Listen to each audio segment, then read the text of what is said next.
या थंडीच्या दिवसात शरीराला बऱ्याच प्रकारे गुणकारी असलेले हे पौष्टिक लाडू तुम्ही सुद्धा नक्की करून बघा। तुमच्यासोबत जी रेसिपी शेअर केली आहे सेम रेसिपी फॉलो करून लाडू बनवले तर लाडू एकदम मऊ आणि तोंडात टाकताच विरघळतील असे होतील। लाडू बनवण्यासाठी लागणारं पूर्ण साहित्य मी कॅप्शन मध्ये मेन्शन केलं आहे, साहित्य तुम्ही कॅप्शन मध्ये चेक करू शकता। आता सर्वात आधी लाडू बनवण्यासाठी जे साहित्य घेतलं आहे ते तुपामध्ये भाजून घ्यायचं। गॅसचा हाय फ्लेम न करता गॅसच्या लो टू मीडियम फ्लेम वरती हे सर्व साहित्य भाजून घ्यायचं। कढईमध्ये खिसून घेतलेलं सुकं खोबरं, कट केलेले काजू, बदाम, मनुके, 2 चमचे मेथी दाणे, अर्धी वाटी जवस आणि 4-5 चमचे साजूक तूप ऍड करायचं आणि गॅसच्या स्लो फ्लेम वरती हे सर्व भाजून घ्यायचं। गॅसच्या स्लो फ्लेमवर 4-5 मिनिटं हे साहित्य भाजून झाल्यानंतर एका ताटामध्ये हे पूर्ण साहित्य काढून घ्यायचं। आता कढईमध्ये मिक्सरला बारीक केलेले अर्धा किलो खारीक ऍड करायचे। बारीक केलेल्या खारीकमध्ये 2 चमचे साजूक तूप ऍड करायचं आणि ते सुद्धा भाजून घ्यायच्या। आता भाजलेल्या खारीक एका ताटामध्ये काढायच्या आणि कढईमध्ये 2 चमचे साजूक तूप ऍड करायचं। तूप गरम झाल्यावर त्यामध्ये अर्धी वाटी डिंक ऍड करायचा।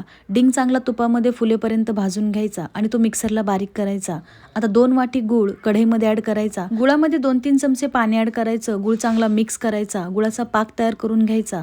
आता जे लाडू बनवण्यासाठी लागणारं साहित्य पूर्ण भाजून घेतलं होतं त्यामध्ये हा गुळाचा पाक ऍड करायचा। गुळाचा पाक गरम असतानाच या साहित्यामध्ये मिक्स करायचा आणि हलकासा हाताला गरम लागतानाच त्याचे लाडू वळून घ्यायचे। लाडू एकदम झटपट तयार होतात। तुम्ही सुद्धा ही रेसिपी नक्की करून बघा आणि रेसिपी आवडली असेल तर व्हिडिओला लाईक आणि चॅनलला फॉलो करा।